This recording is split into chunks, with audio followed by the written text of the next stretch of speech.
As Tony mentioned, my topic for today is your first sales hire.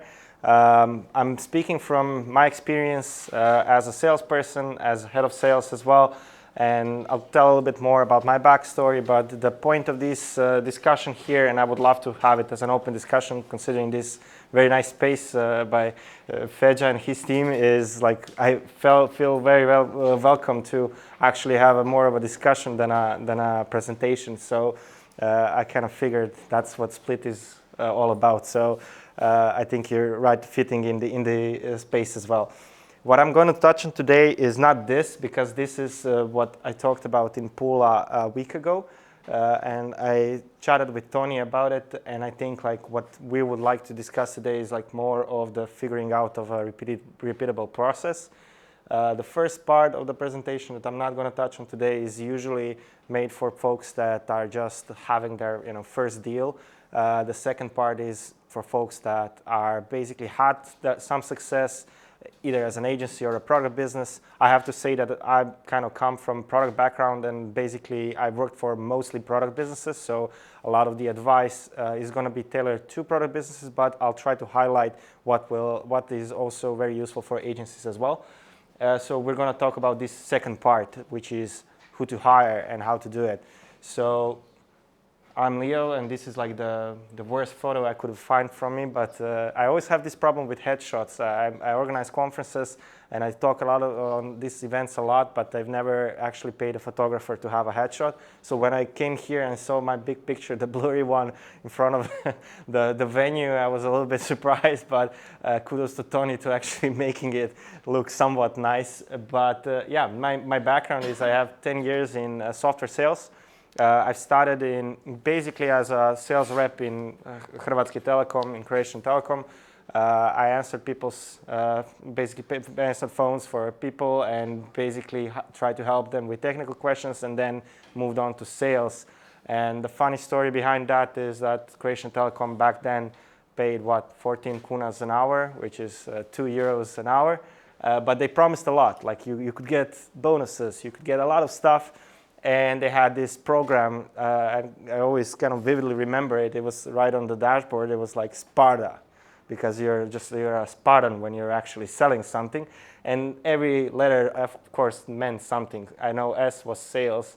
The part was like you're never going to get your bonus or something like that. But it was something about that. And this company basically taught me to hate sales. And then, of course, I ended up in sales in the role after that as well. After doing Croatian Telekom, I worked briefly as a student for Microsoft. I ended up back on the phone selling Office 365 and Azure Cloud back in 2015. And that was the time when, if you remember, everyone had perpetual licenses. So you would call someone up. They would have like Word, Excel, or whatever on their computer, and you would try to negotiate with them to switch to cloud, and they would go tell you, can I swear here? they would essentially tell you, go fuck yourself or throw yourself off the building, because everyone had like installed licenses and you wanted to sell them a subscription.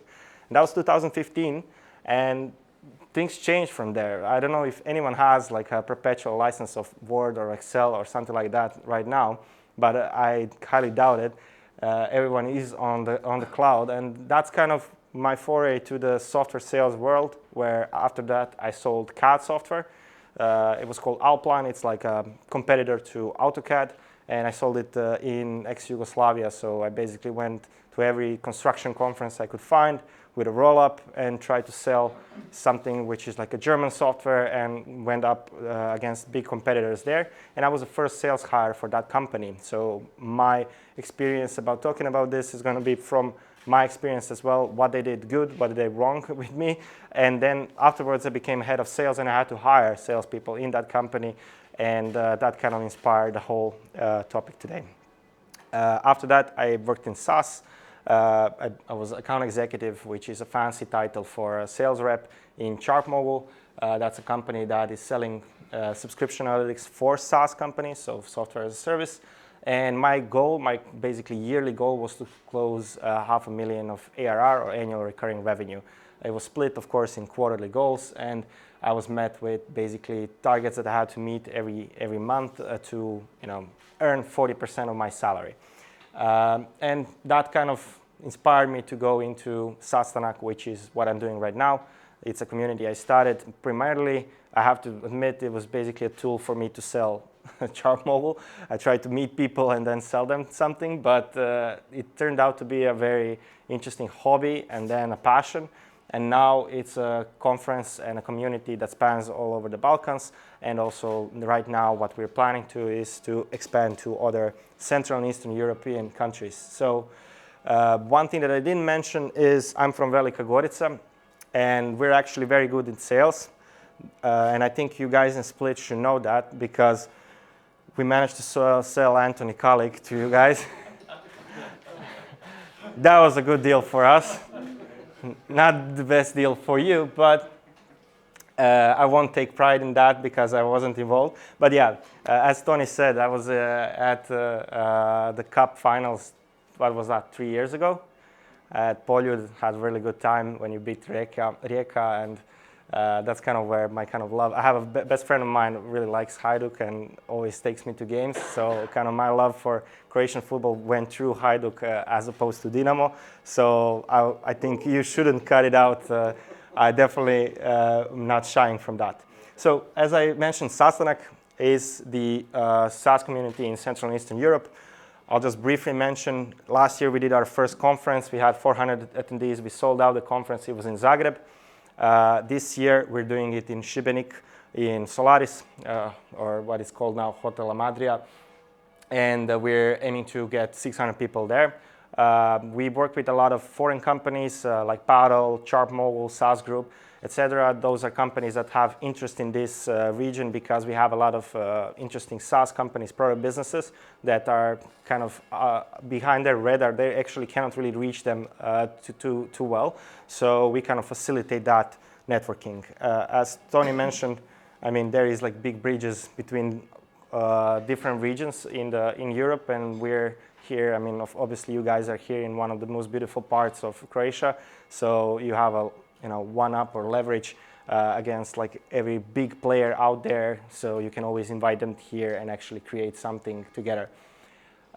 So I kind of jumped into the presentation right now. Step 0, let's say, when you have an agency, you have a product business, what you do as a founder, you try to sell.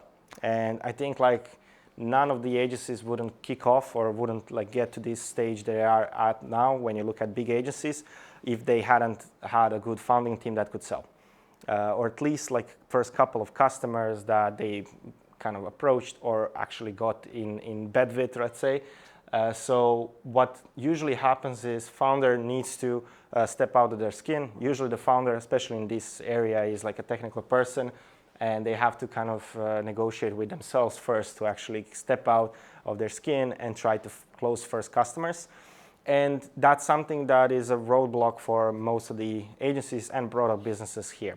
I talk a lot with technical founders here in the region, and most of them had like this, let's say, breakthrough or revelation moment where they would usually start with a really good idea, build it out technically, and then nothing happens, or rather they couldn't build any traction. So what they are kind of poised with, or what like their first challenge is closing these first customers.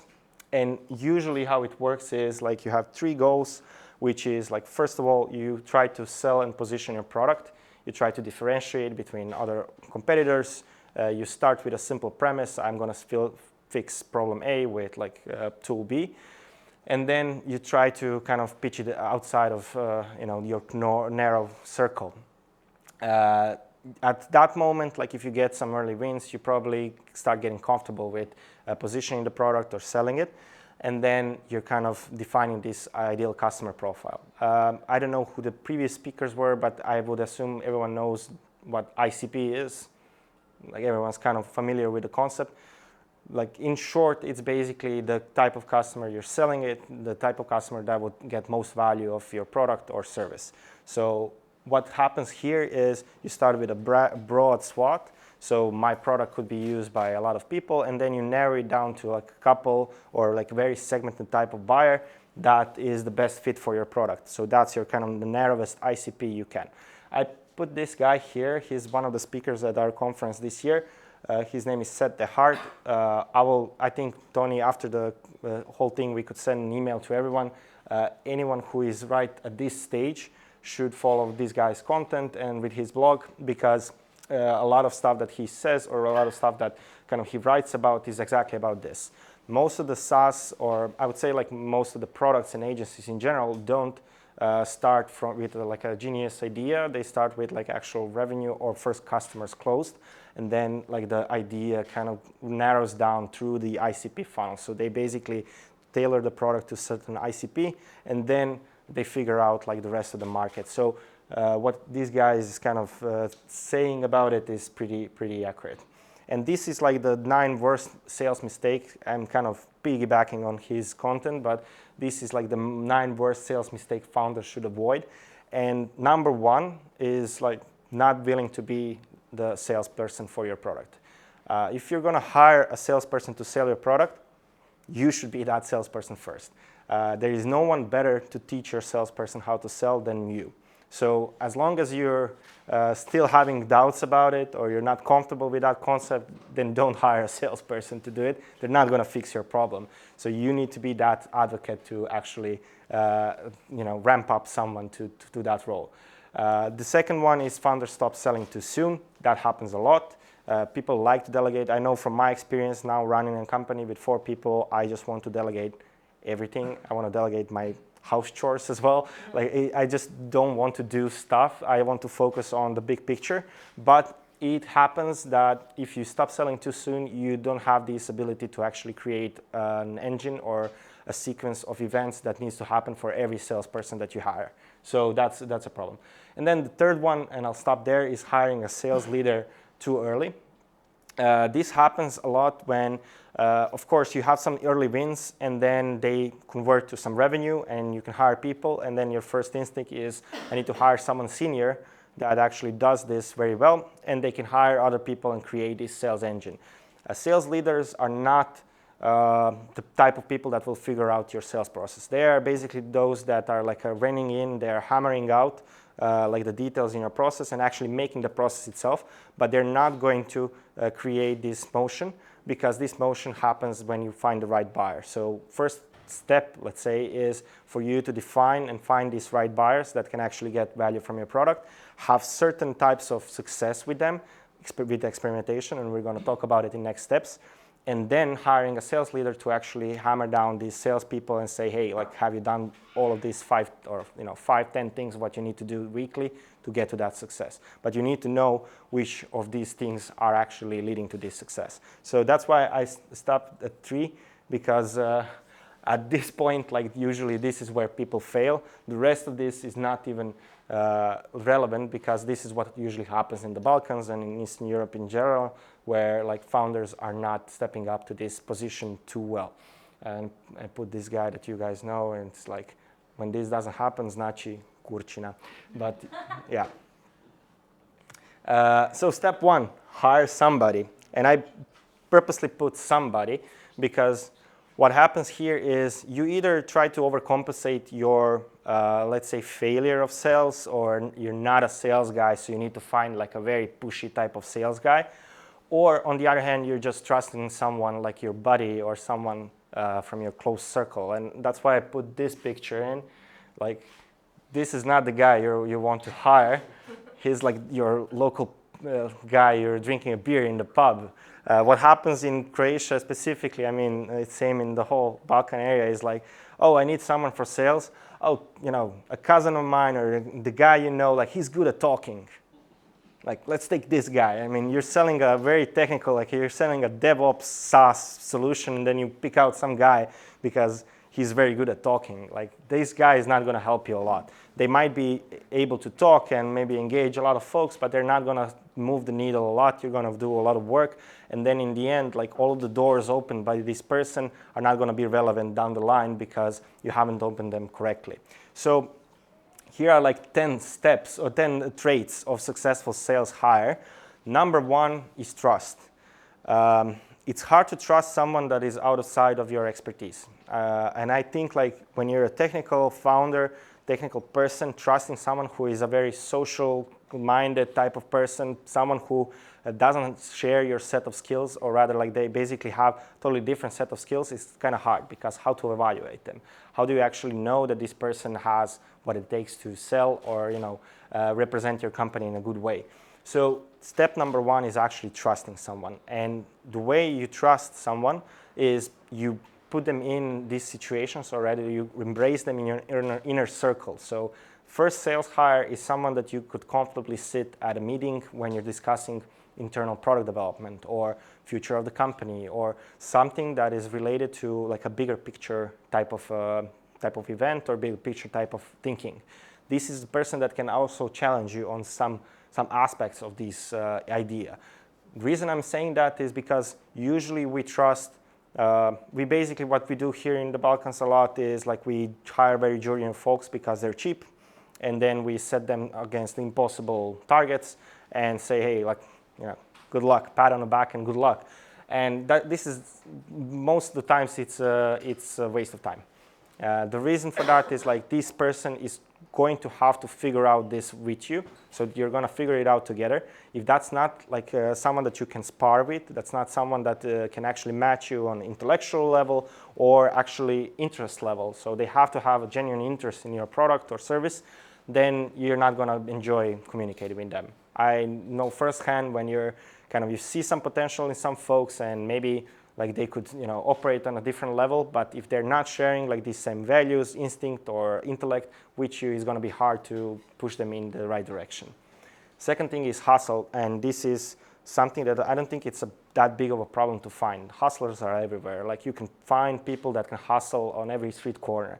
The problem is how to find someone who can hustle and you can also trust them, because if they can hustle on the street, they can hustle you as well for salaries, for bonuses, for a lot of stuff. So this is kind of a tricky trait, but it helps to have someone who is very proactive and driven. I mean, in general, in every role, that's true. But in sales, it's something that it's a person that comes up to you with like ideas, people that you could reach out, like what can we do? Like what's a blog post we could write to attract more, inbound leads? What's a type of content or email sequence we can write? Like it's someone who is actively creating stuff for you, regardless of the results that's producing. So hustle in general, I would say, is like people who are, there is like a Twitter meme or like a trend or something that goes like this, like you can just do things. I don't know if anyone saw it. Like you can just do things. And I kind of feel it's a really good tagline. Like there is like big polarity between people who always kind of think in roadblocks, and there is like people who can think in like, okay, we could just do something about it. And this is the type of mentality you're trying to find in this first sales hire. Even though maybe you might be more on a conservative side, this person needs to be very outgoing. Intelligence, as I mentioned, someone who can actually understand your product. I mean, if you're the founder or like owner of the service or the product, you're probably the most intelligent person in the room in terms of like what your product is. So this other person, the first sales hire, needs to at least understand it on a level that is enough for them to sell. So if they are not convincing to you, they're probably not going to be convincing to your customers. Operational excellence mostly revolves around like, can they use computer well? Like, do you need to explain very basic things to them? Can they use a CRM? Can they use any kind of sales tool that you put to them? Do they need a lot of hand-holding? Because that's going to annoy you. This person is going to annoy you a lot with questions in general. But if those questions are like, how do I log into a MacBook or something like that, then don't hire that person. Sales skills is something that can be built out, but it's in general conversational skills. Can they hold a conversation? Can they actually talk to you about a topic, explain it deeply? Are you interested when they're talking with you? Like, can they tell you about their day and you're losing interest, or is there something around this that you could actually take away from this discussion? Industry experience, this is something that people overhire for, but is relevant. So Usually, if you're selling, let's say you're selling a product or you're selling a service into healthcare industry, you're going to try to find someone from the healthcare industry to be your salesperson. But that's probably going to cost you a lot of money, first of all. Second of all, you might get a person that you don't trust. They're not a hustler. They're not intelligent enough, but they have the industry experience. So you're going to fold on that and say, hey, like that's enough.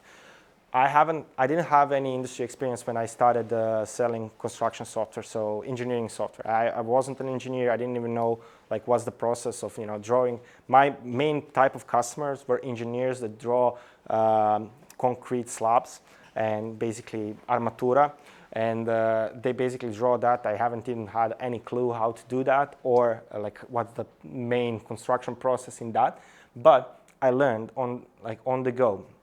So industry experience is not something that you should over-optimize, but it helps set the context of the product or service you're selling, and it helps in this intelligence manner where you can also vet for this type of person through the industry itself. Also, in industry experience, you can ask other industry professionals. If you ever put a hiring ad out there, like you're hiring a salesperson, you're going to get hundreds of applicants that you basically, it's a quagmire of people that's going to reach out to you or reach out, put their CV. It's not going to be easy to actually sort that out. So like one first, let's say, filter you could do is like industry experience. And in that space, you can also ask around about that person. So definitely an important one, but don't over-optimize on that. Startup experience, put it here because if you're selling a product business, I think it's important for someone who actually is had to be involved before in some early stage type of startup. It's a different culture. Someone coming from PwC or a big company will have hard time to adjust to this, lack of equipment, lack of different tools to make it. Coachability and self-awareness. Coachability is like the trait where you ask, when you basically first time you show something to someone, how do they react? Are they defensive? Are they open to feedback? Every time you need to criticize them, do they stand up on their feet? Do they try to heavily find excuses or fight you on the opinions? Sometimes fighting on opinions is actually good, but in general, coachable person is someone who takes in your feedback, writes it down, and then applies it next time. Of course, you're not going to fire someone for doing the same thing twice, but if this person is repeatedly doing same mistakes, that means they're not coachable. If they're don't have any kind of process for themselves to learn, that also means that they're not coachable. So have that in mind. Likability, salespeople need to be likable. Whatever you think about, like very successful salespeople could be pushy, annoying, whatever, but they're likable to their group. They're likable in their industry. They are someone who is a peer. They're not outside. They're not outsiders by themselves, even though they are people who tend to be over subscribed to opinions and like try to push their narrative forward. And culture fit, of course, depends on your company. If it's a remote culture, then culture fit is not that important. But if it's an in-person culture, salesperson, first sales hire is usually the one asking questions from everyone in the room. So if there's someone who is not likable and they're not really fitting in the culture, they're going to annoy the hell of your team. So just have that in mind. And don't hire this guy. So top 3 goals for that person. So number 1, I put it like this, emulating the founder sales process. That's never going to happen 100%. So how founder sells and how a first salesperson sells is going to be a different process. It's always like that because you as a founder, you're relying on your own network, you're relying on your own expertise, and it's not going to be the same for the salesperson. They don't have the authority. Of course, I kind of realize that now as a founder where I was expecting a lot from my sales guy and saying like, why don't you just approach the guy? Like, why don't you just do this? It seems simple to me because now I come from a position where like, okay, like I'm the owner of this thing, so I can figure out something on the go. I can figure out a discount, I can figure out a different service, whatever. I can be creative, but my salesperson needs to think twice about all of these things because they cannot promise things that they cannot make. They have to ask for permission. So a lot of stuff that I can pull off, they cannot. So What they need to do is emulate your style in a way where they understand like how lean the process is. If you have very productized type of service, like you deliver 5 things and 5 things only, they need to understand that and stick to that. If it's something lean and they see that on you, how you sell, you can also teach them how to be lean. What are the boundaries of that lean? What that lean means? So they basically become like the second biggest advocate of your company. So you're the first advocate. You're the biggest fan of your company is you. They are the second. No one else in the company is bigger fan than them except you. So how to do that or how to get to that point is with really good coaching and mentoring. And I have that, I think, as a second step, bringing them along. So the second thing is like defining the sales criteria. So all the lessons you learn with the first sales hire is going to translate in the all other hires that you have in the company.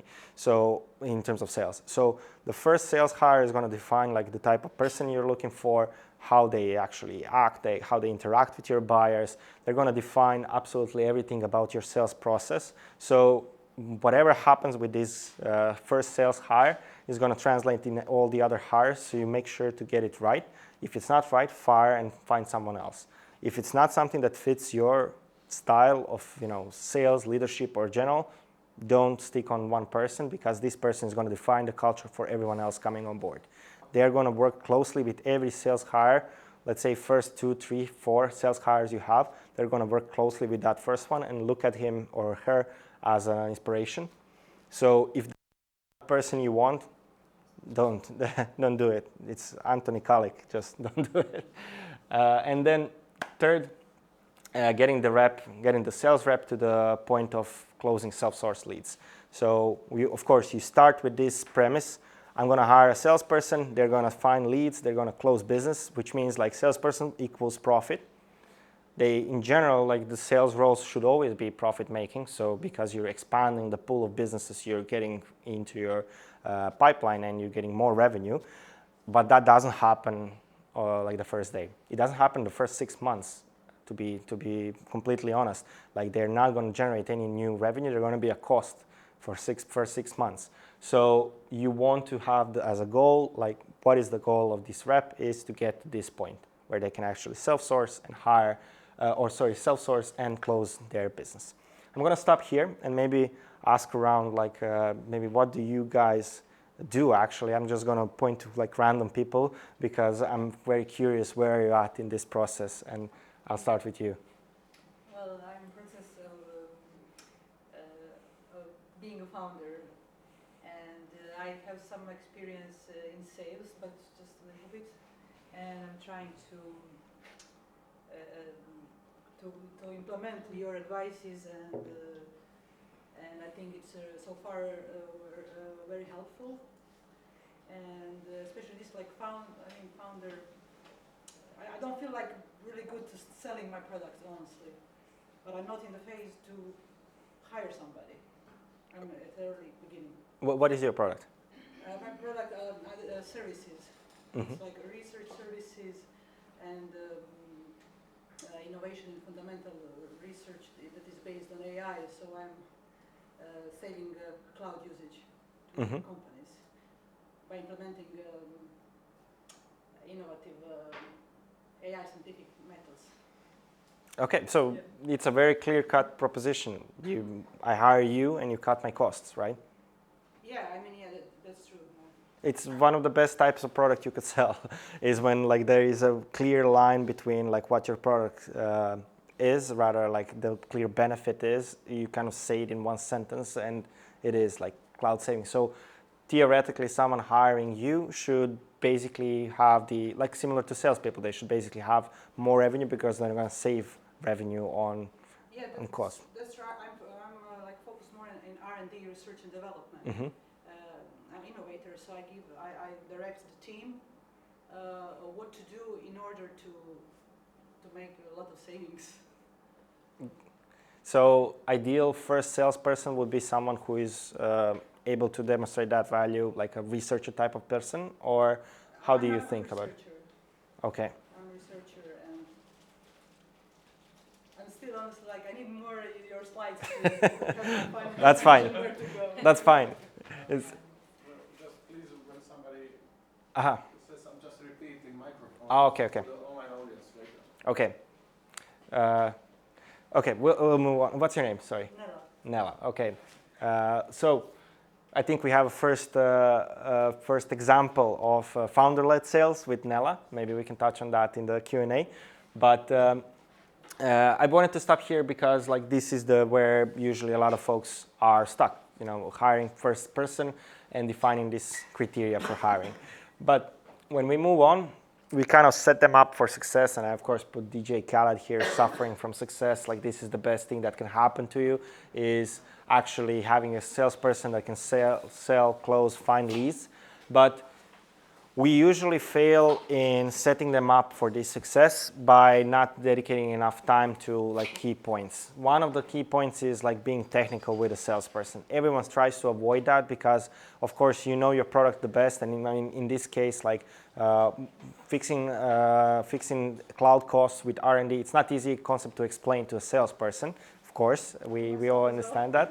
But what you can do is like actually get this salesperson to understand like what are the inputs and outputs of the process. So what is the input, or what is the context of like why would anyone need this, and what kind of problems are they suffering from? Usually people say, hey, like I have this beautiful beer and people drink it, you should sell it because it's so beautiful. But like the story behind it is like, why do even people drink beer? Why they drink different kinds of beer? Like all of this context is missing when you're hiring a salesperson, and you have to know like that they don't, like you have the curse of knowledge, of course. You cannot really explain things in a very simple manner because you've already done like all of the stuff, all of the steps prior to that. But you need to force yourself to summarize it in any kind of way where a salesperson, when you get to them, they can identify folks that are actually a good right fit buyer for you.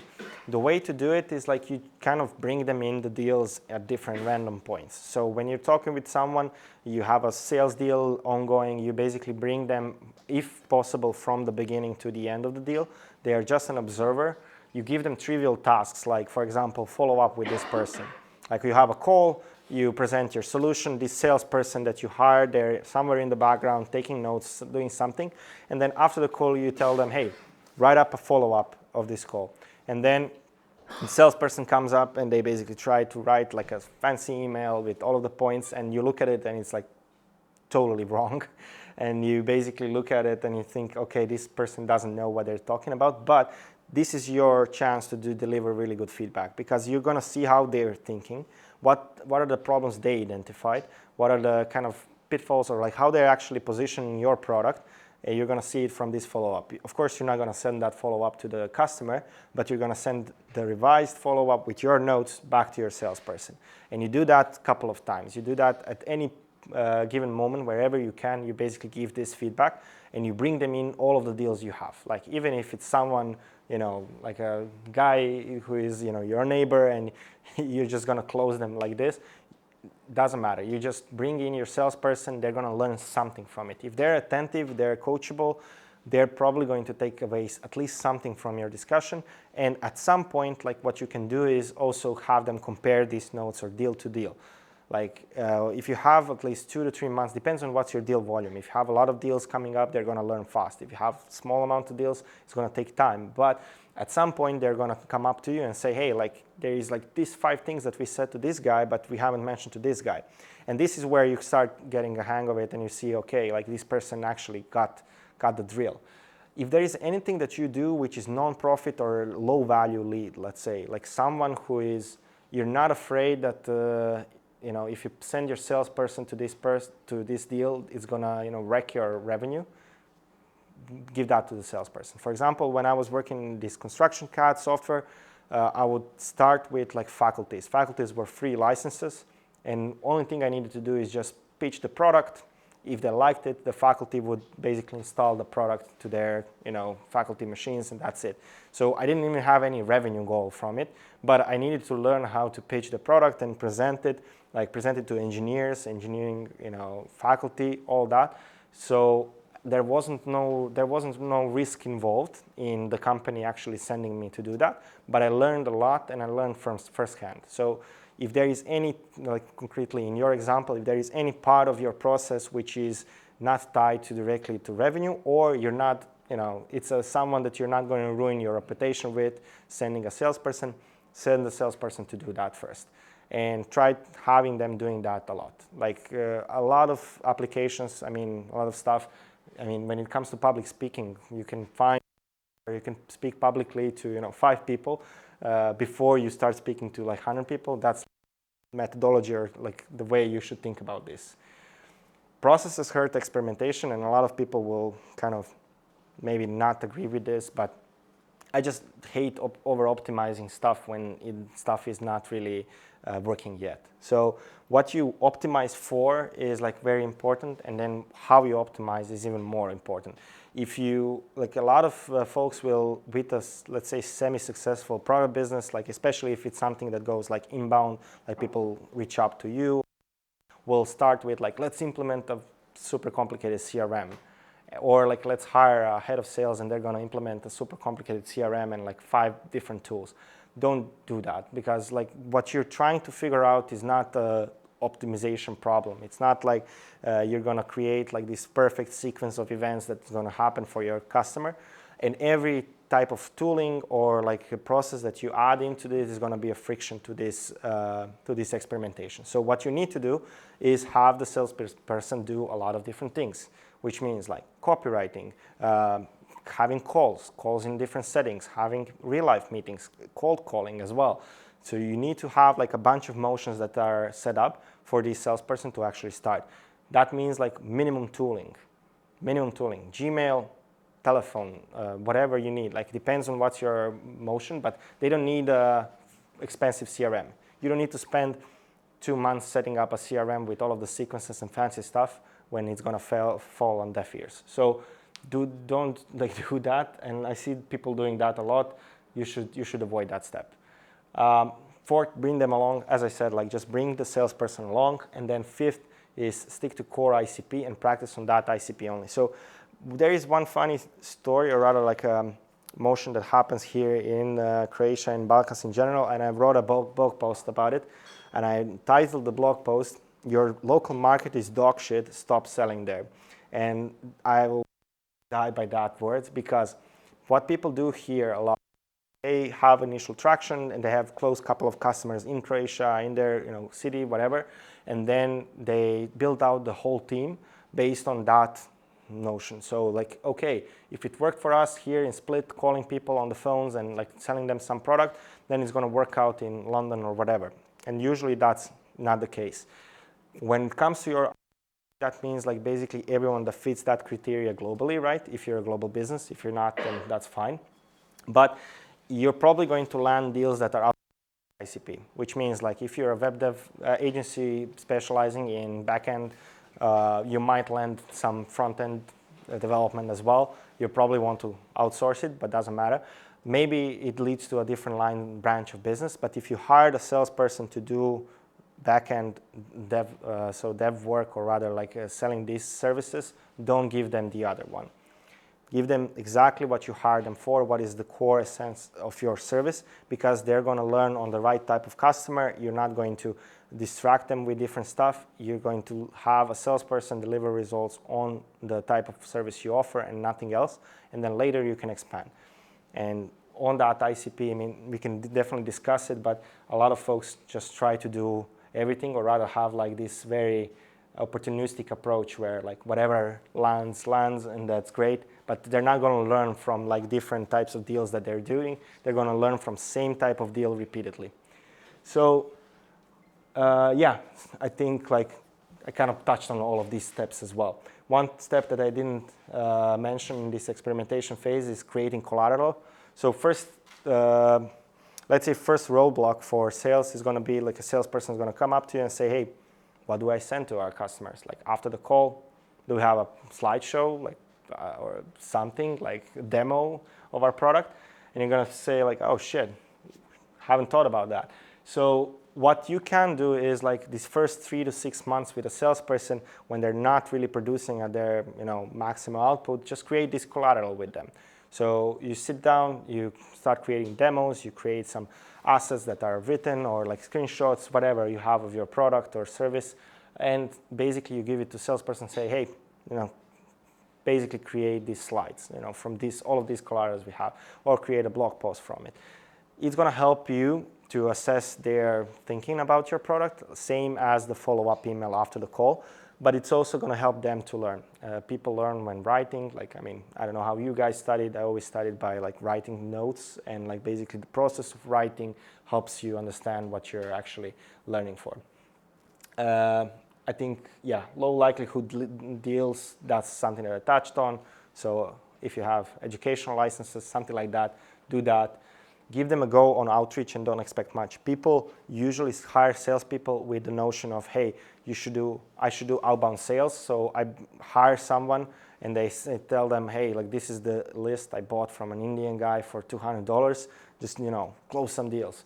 And that has almost a 0% chance of succeeding. But what you can do is if these are not leads that you're actually caring about a lot, you can give them to do that for a couple of months as let's say as a side job or something to the rest of the learning. If you put them on the mission of creating these outreach sequences, thinking through what your customer, ICP, all of that, that's going to help them more than the outreach itself. Outreach is usually a very unsuccessful venture. The reason for that is we have all cluttered inboxes, and most likely your product or service doesn't have that big of a differentiation or a sexy factor to have someone open and click at something in the email. So you can give them a go, but have that as a secondary or third thing that they're doing, not as a main goal, main priority, because it's not going to work. The outreach is going to start working when the salesperson itself understands the ICP, so they understand the customer they're reaching out to, and they have effective means to do it, which means usually network, conferences, referrals, basically some kind of inbound, any kind of inbound is fine. For example, if you have marketing funnels, you have white papers or something like that, so they call people after someone downloads a PDF. This is going to work more than pure outbound without any skills or any kind of differentiation factor. Give them opportunities to present, maybe tagging along on the low likelihood deals. Just present the product as much as they can. Just make them do it. Make them do it in your company. Have it as a weekly thing. Doesn't matter. More opportunities to present, the better they're going to be at. And then at some point, you're going to find out, hey, they're actually good at it.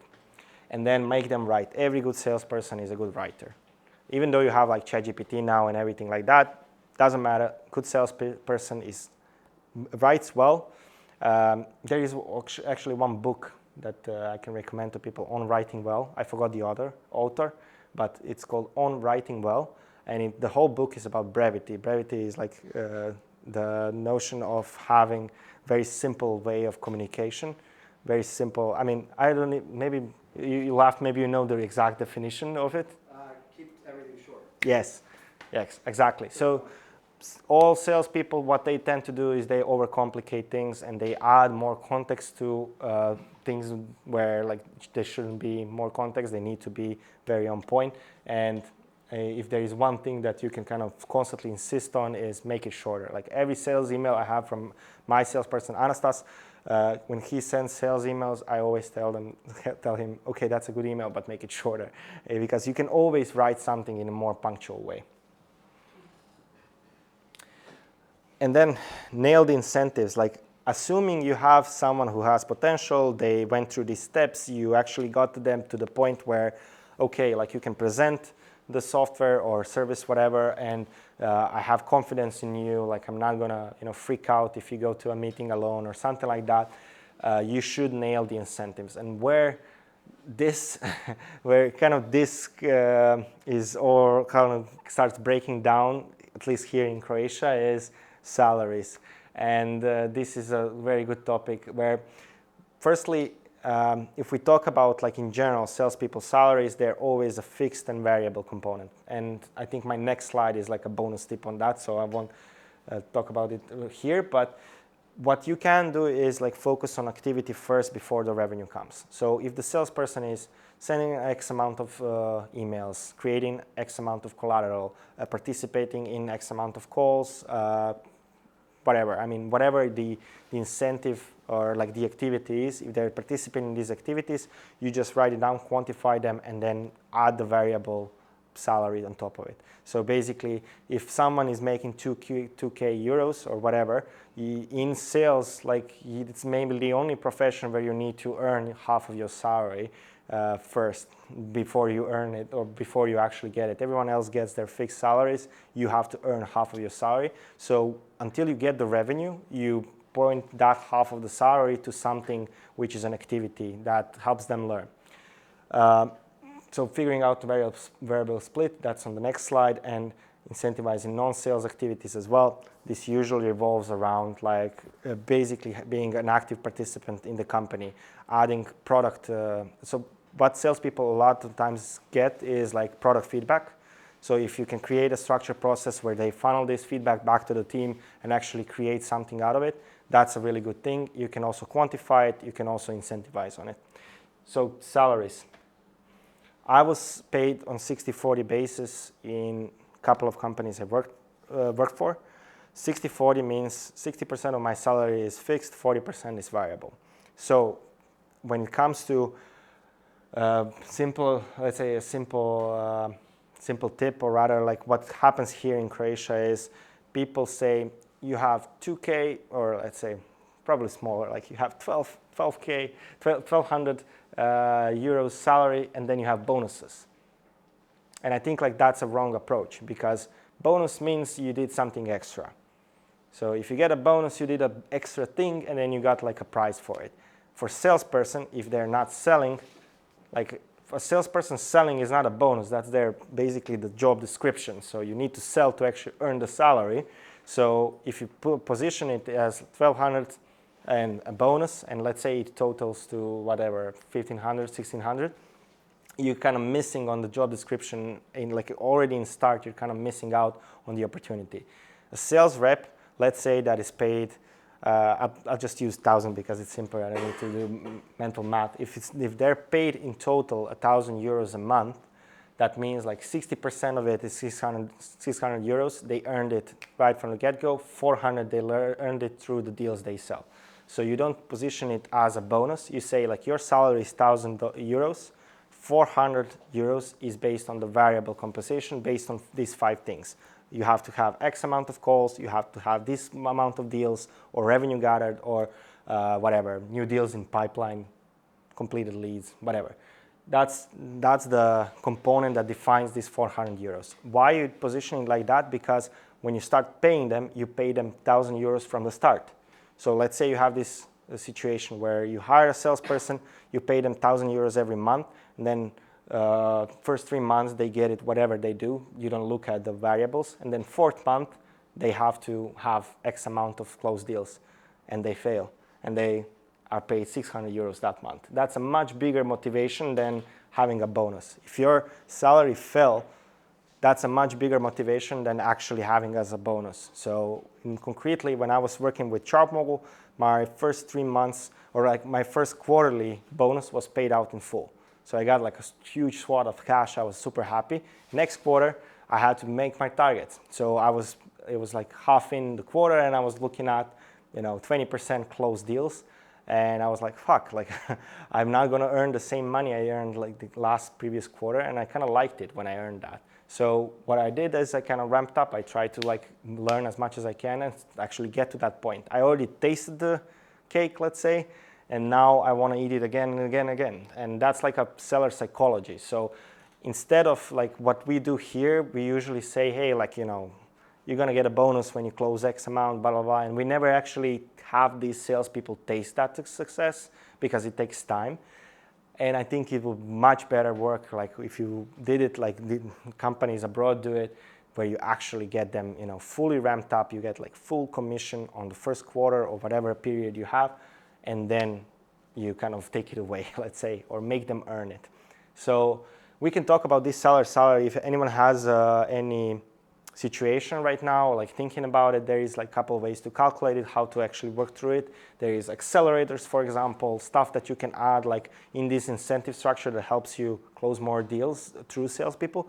But this is kind of like, if there is one takeaway from here is like, think about it like in your cost in full. With the variable, that's your cost of the salesperson, not the bonus or whatever. It's like your full cost of a salesperson is the fixed and variable split, and you need to present them, and they have to understand that.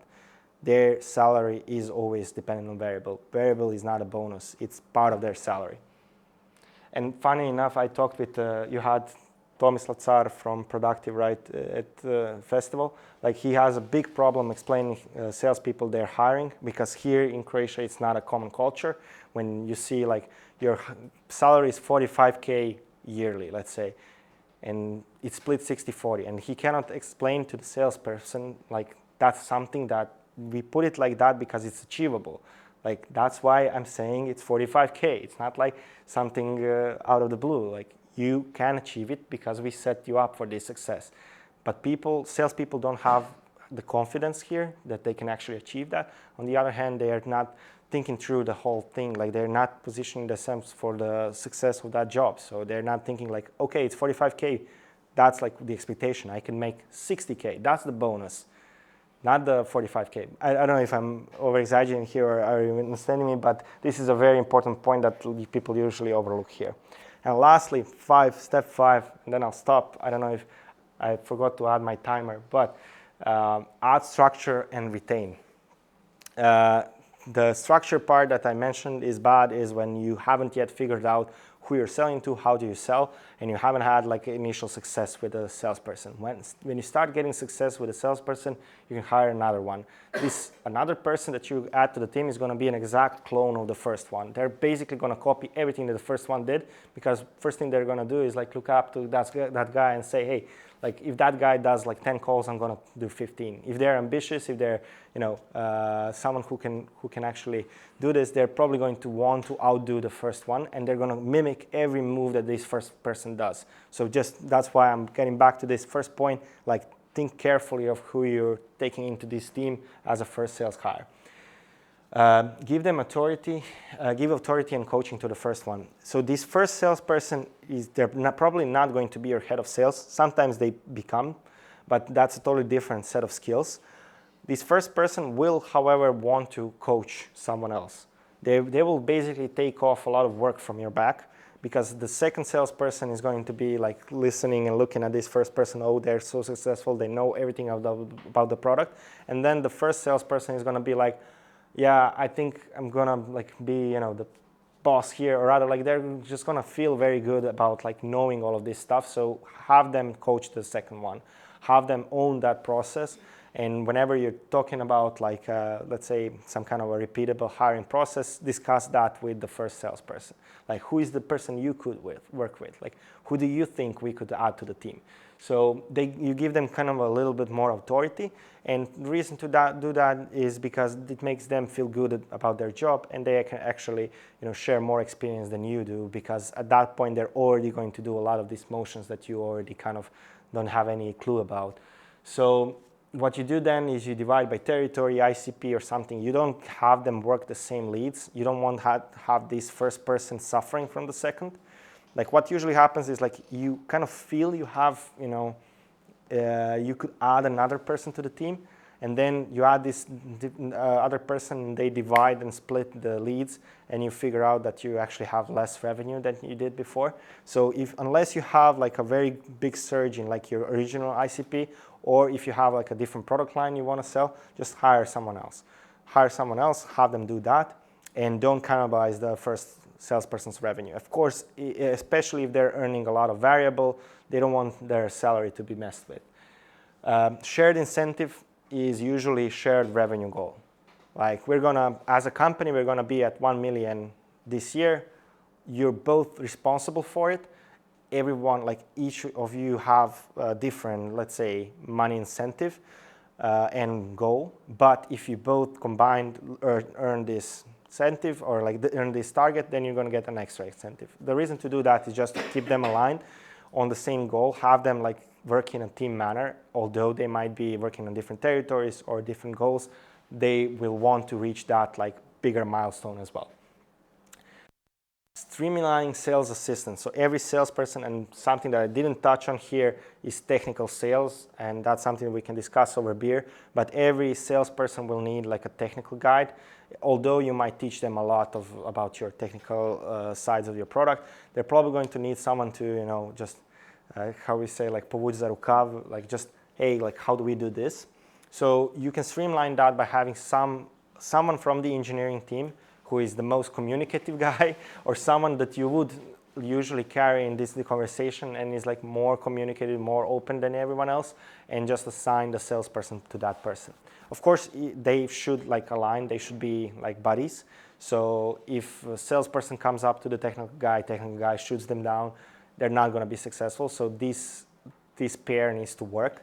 But you should have someone in the company who can understand the technical sides and communicate it internally at least. Like communicate it to salesperson much better than like this salesperson trying to do that to the customers.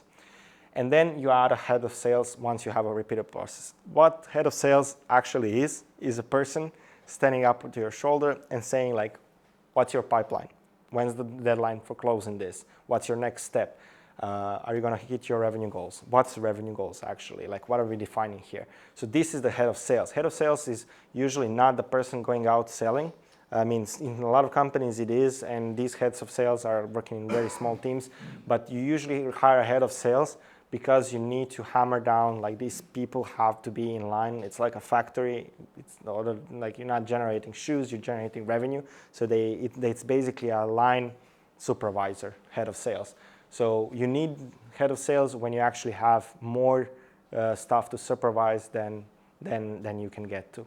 So this is, and I said I put Vojko here with rekla se ne može, because a lot of this stuff, or rather like a lot of this structure, is going to be met with like resistance, especially from the first salesperson.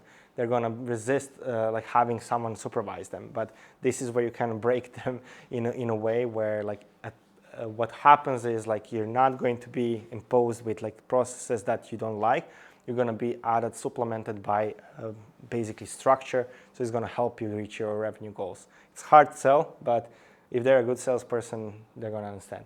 So I'll just put 2 more points. What makes sense in 2025, just for you guys to think about. Real life is back. Participate in communities like this. This is where you can find out a lot of stuff. In every city you visit to, I usually use meetup.com, Luma, whatever. I look at industry events and I try to participate in real life as much as I can.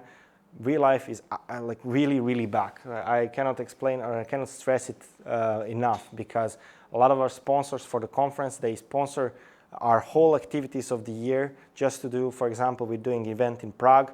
They're going to pay the dinner and pay us to get people on the dinner. So this stuff is back because it's much cheaper to do when you have certain brand and you can invite people to a private setting than like doing mass marketing. Mass marketing is very expensive. Ads are super expensive. So it became very lucrative to actually do hosted real life events, especially small ones. Your story is all that matters. We don't talk enough about our stories in general in this area, in Balkans in general, like Americans do. So yeah, you should do that. Show, don't tell. Time to value is critical. In general, whatever you're doing, service, product, whatever, if you can show it as like fast as you can tell it, or as fast as you can, people will connect with that more. Take fucking selfies. So I think we should all take a selfie after this and post it somewhere. I'm always guilty of not doing that wherever I go, but you should. It's very funny because like if you have a bank of selfies with like a lot of folks, I sometimes use it in my sales process where like I have someone who is not responding to me, like a sponsor or something. I go to my iPhone, I try to find where we had last photos or something together, and I send them to LinkedIn DM or something like that. Like just a photo of 2 of us is enough to start a new conversation. Or I post it on LinkedIn, hey, like, oh, you know, I met this guy, and sometimes, and they basically reach out back, like they kind of feel guilty of not replying to my messages, but like these things are, you know, useful along the way. And what's out? Noise is annoying. Don't do fully automated outbound sales. Please don't do spray and pray stuff.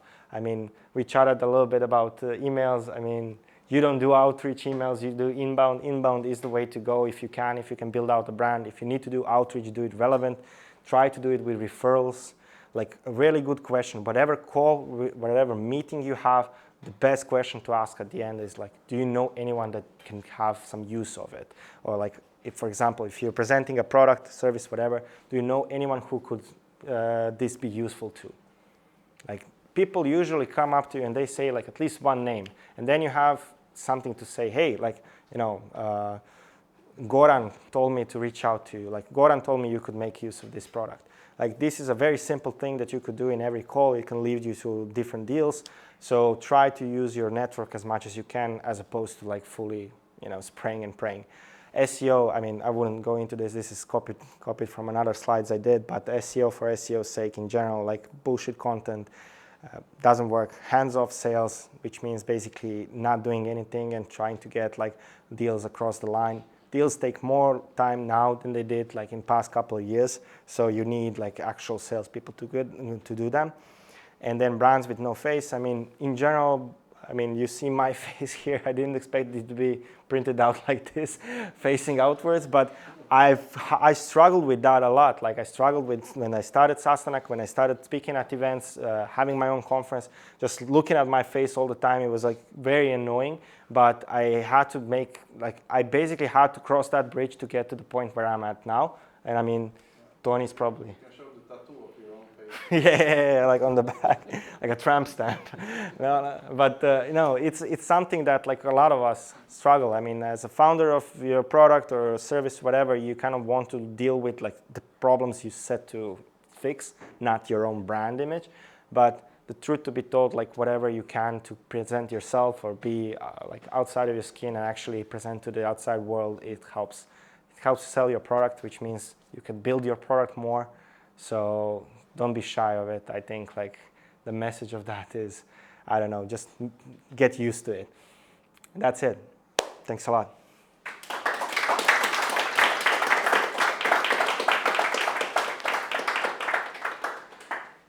Questions? Yeah. What questions do you have? Do you know anyone who could have a use of a co-working space? All of these people here. It's so the funny thing is like with co-working and how I did this community with SaaStanak is like someone recommended to me, hey, like you can go to my company and host this meetup, and I said fine, like let's go, you know, to this company. So we did a meetup in that company. So someone at the meetup said, hey, like you could do it in my company as well. So we went to this different company, and at some point it became like a roadshow type of meetup, and I realized like we're collecting more like people or emails or a newsletter base because we're moving from place to place. We're moving from one office to the other because you would always pick up like 10, 20 people that are working at that office. And I realized like this is pretty fast way to scale a meetup because you're constantly moving and you have different audience. But I think like you could do like the other way around. Reverse, yeah. You're doing it in reverse. You host different meetups here and you have more people going through the space and more leads, let's say. I have a question. So, great presentation. So I've been like on hundreds of calls, literally hundreds, and I wonder how can I delegate or hire a salesperson potentially, given the fact that like out of let's say 200 calls that I've been on, none of them were the same. Each one is so different because we offer like custom-made solution for email marketing and funnels and marketing strategies in general. And I kind of find it really hard to, like, unless somebody has such a big marketing mindset, and after, you know, if somebody didn't like read all the books and watch all the, you know, Alex Hormozi videos and all of that stuff, you can help them with that tailor-made solution for their specific situation. It really requires a lot of effort, like senior knowledge. So yeah, I was wondering, like, out of all the 10 traits that you said for a successful salesperson, the industry knowledge kind of stick to me the most. Of course, there's trust and everything. But yeah, I think that's a big barrier, at least for my situation. So I was wondering, what would you say in that situation? So to repeat the question, but yeah, industry barrier or industry knowledge as the big barrier in hiring. So maybe for the first point, so you had 200 calls. How many of those calls converted? Oh, I would say 60. 60 calls. Yeah. Okay.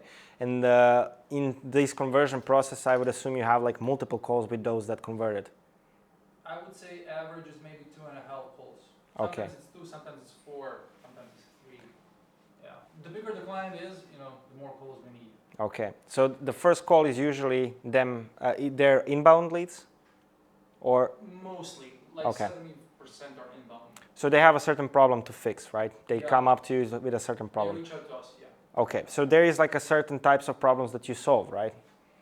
So I think like that kind of explains I mean, of course you need probably creativity to create the offer in the end, like what are the services you're going to offer, but there is certain types of problems they have, there is certain types of problems you can solve. Like the Venn diagram of those is like where your salesperson sits.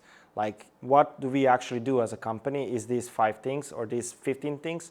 And this is what our customers are asking for.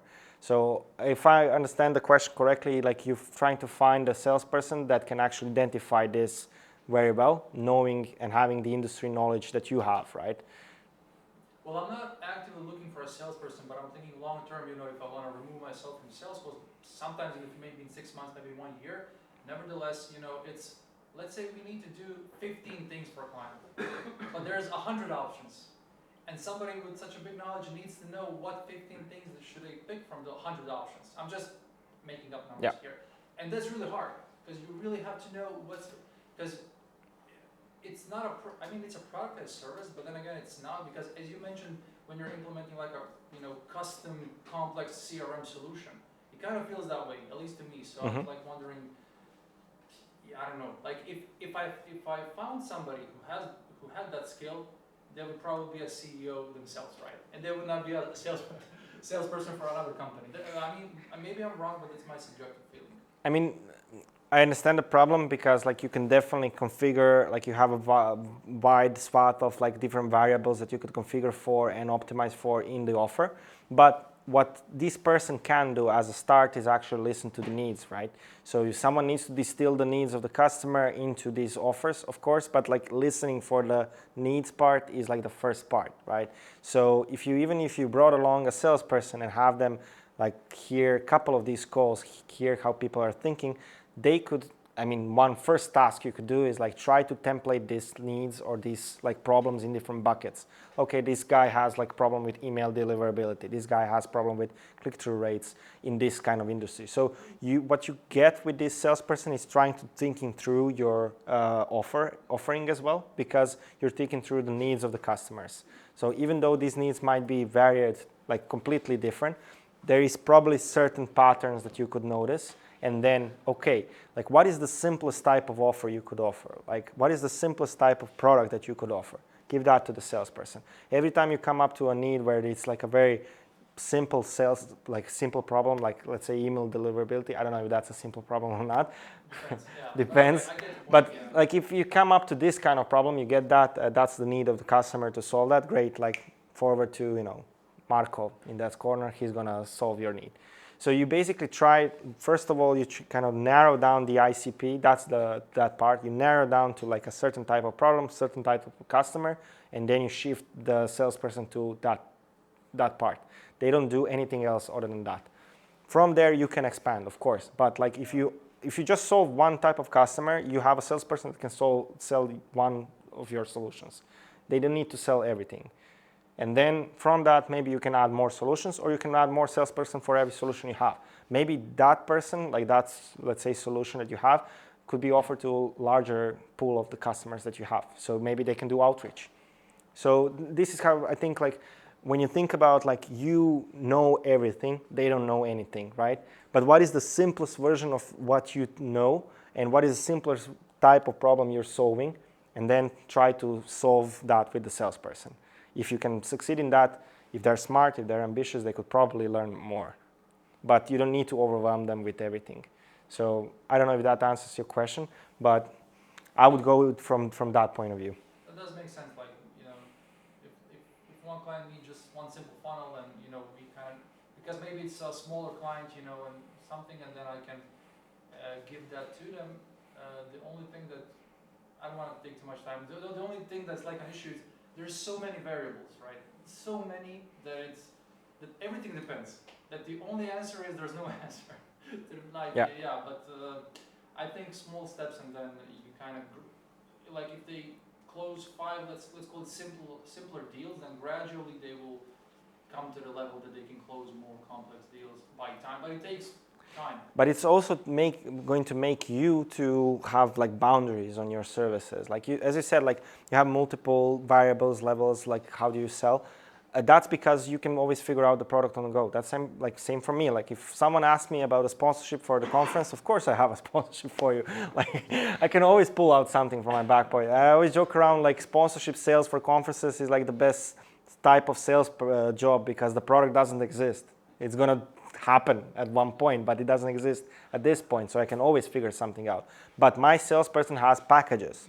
Like they have like silver, gold, whatever, premium package, and they cannot really sell outside of these boundaries, but what they can do is like say, hey, this guy, they're not really happy with this package, like what can we do about it? They come up to me and they actually force me to make this decision for them, but I'm not actively participating in the decision from the get-go. So I need to figure out like which are the packages, and then everything outside of that, they're gonna come up to me and we're gonna figure something out. So I think like when you think about your service like that, you can also compartmentalize. Like it's a very big trend on Twitter now, like everyone's saying like productize your service, but there is like something to it. Like if you can actually set some boundaries on what you offer, and then everything outside of boundaries also gives you pricing power. Like you normally would, charge the service $1,000 or whatever, and then like they ask, oh, but I need this small thing. That's $200. Like that's another revenue that you can think of. Or like, but they basically kind of give you clues on what they need. You can charge more for different types of services you offer because you just productize the part, like just one part, even though it doesn't, correlate to like time invested or whatever. That really makes sense. Yeah, I mean, I try to productize it, but then again, when you build the whole system and then you hop on a call, of course, everything is, but forgotten. These productized type of services are conversation starters. Like they are the scope of things that you could offer, and then they expand the conversation. Like if you asked, you probably have clients that ask like, very simple, they need to have better email. Like, what does that mean? And then you offer them like, here's like 3 packages we offer. Like this is what you get in this package. And they figure out like, oh, we can improve email deliverability in like the second package, but we cannot do it in the first. Like why? Or why should we pick the first one or the second one? You basically get the opportunity to explain it in your own narrative, as opposed to like picking out things like, oh, you want better email, so I think we should do this and that and that, and they're like judging every step of the way. You have products and you can say like confidently, this is what our customers take. Like if for someone in your situation, I would take like this second product, maybe we can add in some custom stuff around it as well. So like you also define the scope of the project with that. It takes 3 weeks, it takes 3 months. That's something that is probably like the biggest problem in agency work in general is like the projects, they run through all the deadlines and you don't have a good way to overcharge for it. So this is kind of what helps is like making it actual product. Go ahead. You said that 40% is variable on the salary. How much is commission on the 40%, like on a deal? Like what's a typical commission? So I would need a chalkboard to explain this very well. I'll try to do it in a conversational manner. So commission, what we generally consider commission here is like percentage of the deal, right? So if you close a 10K deal, I give you 5% commission, that's 500 euros or whatever. When it comes to like US sales, like they say commission for everything that is like the variable. So like when you see a job ad, 50K fixed salary, 30K commission, 30K is basically the amount of money you earn when you're at 100% of your target. So to explain or to put the question differently, when you're saying commission, what you're actually doing is like you have this variable component of the deal itself, but you're not setting the targets. how do I explain it well? So if you have, for example, deals where you sell, yeah. So let's say you sell like 10,000, like you sell 5 deals of €1,000 with 10% commission. That means the seller earned €1,000. But you can also position it. Your target is 5,000, so you expect them to sell 5,000, and you get €500, or you get €1,000 in commission if you are 100% target. So that means like when you talk about your salary, let's say it's 20K salary total, 10K fixed, 10K commission. This 10K commission, you get at 100% of your achievement. So for example, they sold 75% of the total goal. You pay them 7.5K.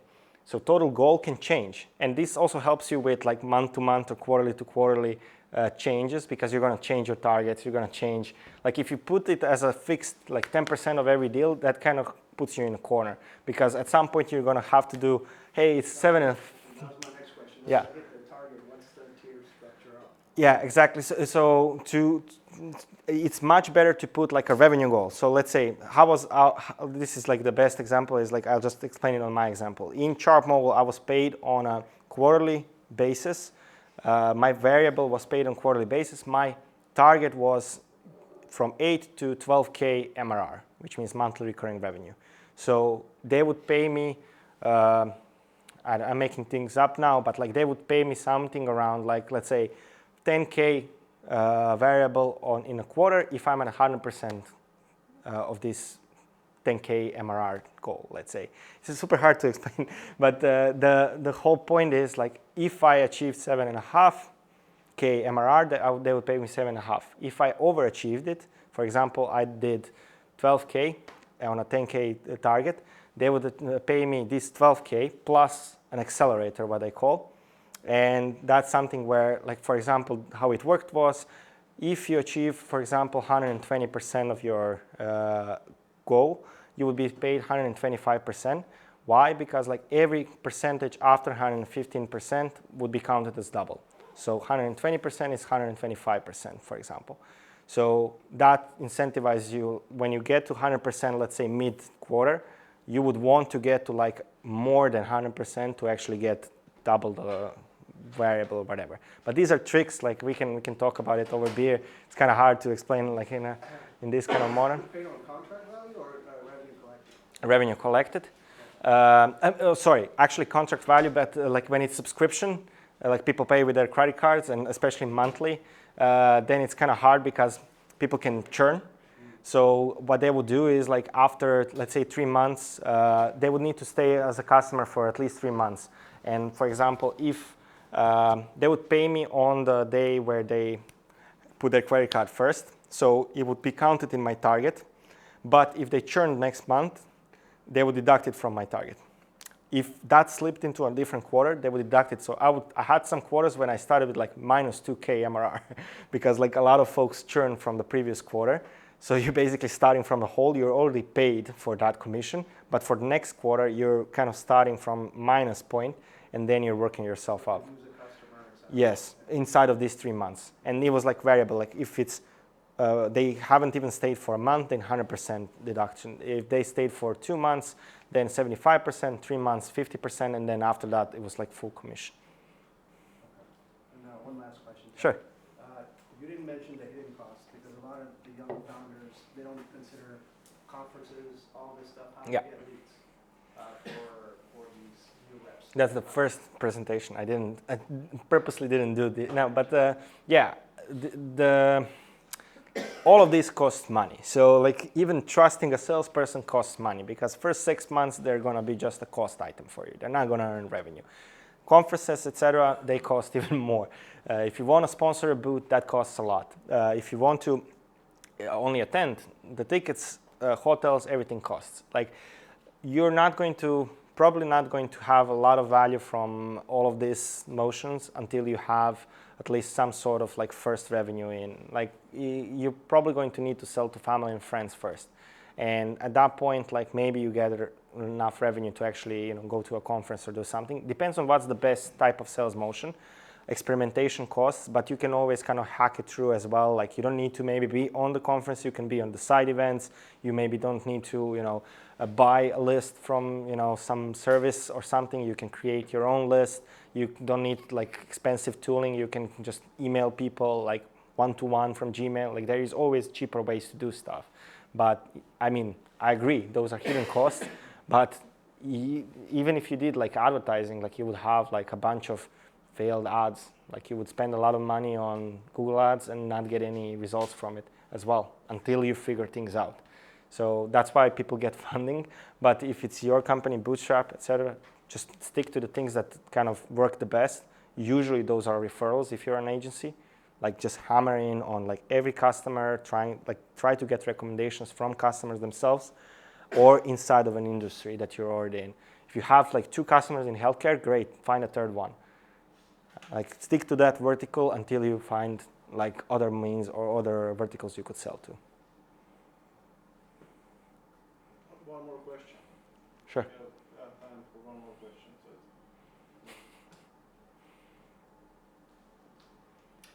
Well, I have a question. So you said a good salesperson needs to be a good writer as well. That Yep. makes really sense to me. What would you say from your experience when hiring a salesperson? What would be some other red flags? For example, obviously you can learn stuff. It's a Yeah. skill as everything else. But do you believe that you have to be a little bit talented for like being in sales? So what would be when you interview a person? What would be a red flag to you that you definitely wouldn't consider somebody? I mean, I'm always shy of like telling people they need to be talented for it because it kind of, what's the name, what's the word, gatekeeps? It kind of gatekeeps the profession. I would love to have more people working in sales, especially here in this region. I think my experience going to conferences abroad and we as like Croatians and like being like joyful people and like always making fun, we can actually do really well in sales, but people kind of shy away from it here. I do think like when it comes to like these red flags is general sloppiness. Like salespeople tend to be very lazy, and I know that from my experience. Like whatever you can not to do, like whatever you can do to not do your job, not pick up the phone or not write that email, you probably want to do it. So people who are like in sales are generally like social animals. They like to be out, like they kind of like their jobs, but they don't like doing it. And it's a very weird notion. You kind of constantly hate yourself for trying to work and not succeeding in it. And I think like if you have that, let's say that general mentality of sales paired with like sloppiness and in general not having this go-getter attitude, it's hard. Like people who are not, I mean, all of you here, because you're here at like Thursday evening, you're probably very well motivated to work, like do stuff and work your businesses and do a lot of stuff. Most people are not like that. And I think like if you don't have, yeah, I mean, if you don't have, like your first salesperson needs to be someone that is most likely going to start a business after they leave your company or do something like that. They're very entrepreneurial in nature because they want to do something outside of their skill or competency. Like those are, if you have a person that is afraid to do stuff like in general, I mean, they don't need to, do skydiving or something like that, but they generally tend to be people that are taking risks. And you can see that in person when you talk with them. Like, I mean, if this is like your position that you're hiring for, or also like a very good question is like, what other alternatives are you looking for? Like when you're hiring for a salesperson, you ask them like, what are other jobs you're looking for? Like other than sales, it's going to tell you a lot. Like if it's something like an interest of theirs, like, very, type of niche interest, they're going to tell you like, okay, I'm doing computer electronics or something like that. Maybe I'll do something like that. That's fine. But if they say like a government job or like I'm going to be a clerk or something like that, like you can already match there. Like if your only way in this industry is because you can talk with people, that's not enough to cut it in sales. Like they need to be very quick on their feet and they need to be entrepreneurial to make it, especially as a first sales hire. Maybe like a 7th or 8th hire can just learn the playbook and go with it. The first one has to be smart. They need to be someone that is like similar to you. Like they're probably going to found a business later. Can I maybe add Sure. hard Then side. answer the question, please. No, I was just finding out that most of the things we've been discussing, there are two characteristics I would add to your list from Mhm. I think step one things. And I think two very important things would be a salesperson must need to be very good in dealing with rejection Yeah. a lot. Like always like getting a lot of rejection from the customer and still needs to go in 150% in the next call after the rejection right before. And the second thing would be not someone who's very good at talking, but someone who's very good at listening. And someone who's good in listening and try and getting a feeling of what the customer needs and not like knowing the product, yes, and knowing all the you've mentioned before, 100 possibilities of